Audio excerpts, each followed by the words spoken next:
किसी ने बड़े कमाल की बात कही है कि जब घर से निकलें तो प्रभु से कहकर निकलें कि प्रभु आप भी साथ चलिए, क्योंकि चाहे आप घड़ी लाखों की पहन लें लेकिन समय तो प्रभु के पास ही है ना। नमस्ते, मैं हूं आरजे कार्तिक। एक बड़ी छोटी सी कथा, एक कहानी है, सच्ची घटना है। एक संत जी वृंदावन से वापस अपने पटना के आश्रम के लिए निकले। संत जी वृंदावन में पहुंचे थे।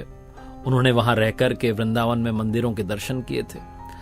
एक दुकान से लड्डू खरीदे थे, मंदिर में जाकर के प्रसाद चढ़ाया था। वो लड्डू का डिब्बा अपने साथ अपने बैग में लेकर के वापस जा रहे थे कि वहां आश्रम में जो बाकी के साथी हैं उनमें बांट दूंगा प्रसाद।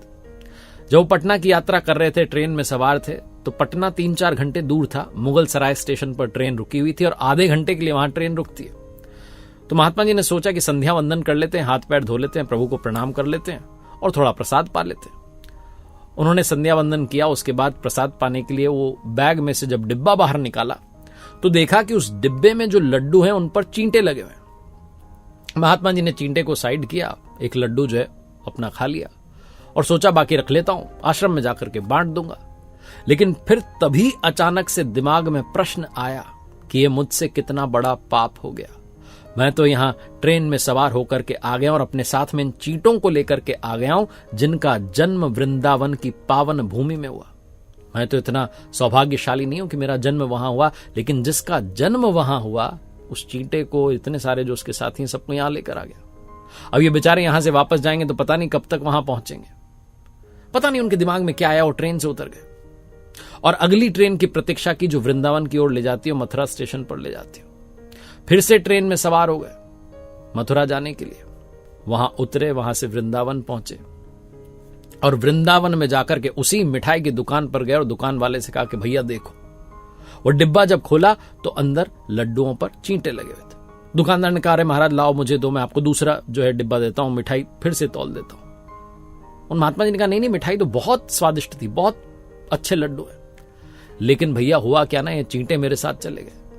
इन चींटों का जन्म यहां भगवान की पावन भूमि में हुआ, मैं इनको यहां से कैसे दूर कर सकता हूं। अब बताओ, मुगल सराय में जाकर के डिब्बा देखा तो पता चला चींटे साथ आ गए। अब इनको वहां छोड़ देता तो वहां से वृंदावन पता नहीं कभी आ पाते कि नहीं आ पाते। अब भैया मुझे तो यहां जन्म लेने का सौभाग्य नहीं मिला, लेकिन चींटों को तो मौका मिला, यहां उनका जन्म हुआ। मैं उनको प्रभु की इस भूमि से दूर कैसे कर सकता हूं, ब्रज की इस धूली से, इस रज से उन्हें दूर कैसे कर सकता हूं, इसलिए इन्हें वापस यहां छोड़ने चला आया। वो जो मिठाई वाले भाई साहब थे, दुकान वाले, उनकी आंखों में आंसू आ गए। बोले, महाराज जी क्या कर रहे हो? आंखें खोल दी।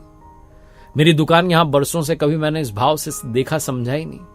आपने तो मुझे मेरे जीवन के यथार्थ से मिलवा दिया, मुझे जीवन का दर्शन करवा दिया। सुनने में आपको कहानी लगेगी, सुनने में लगेगा अरे क्या घटना है, लेकिन सत्य तो यह है कि भाव बस से भगवान, जिसके हृदय में पवित्र भाव होते हैं, प्रभु सिर्फ उसी को दर्शन देते हैं, उसी की बात को समझते हैं, उसे ही समझाते हैं। इसलिए अपने भाव को, अपने मन को, हृदय को पवित्र रखना प्रारंभ कीजिए। एक बार फिर से वही बात जो अक्सर कहता हूं, प्रभु के आशीर्वाद के साथ, अपनी मेहनत और अपने परिवार के प्यार के साथ कर दिखाओ कुछ ऐसा कि दुनिया करना चाहे आपके जैसा। याद रखिए, हर सोमवार सुबह 9:30 बजे मेरे साथ देखिए एक नई कहानी। और मेरी पहली किताब, पहली बुक कर दिखाओ कुछ ऐसा को इतना प्यार देने के लिए धन्यवाद। अमेजॉन पर बेस्ट सेलर बन चुकी है, फ्लिपकार्ट पर बड़ी पसंद की जा रही है। आप मंगवा सकते हैं चाहे जिस प्लेटफॉर्म से। और साथ ही मेरी वेबसाइट rjkartik.in, जहां कुछ कोर्सेज हैं, उम्मीद है आपके काम आएंगे।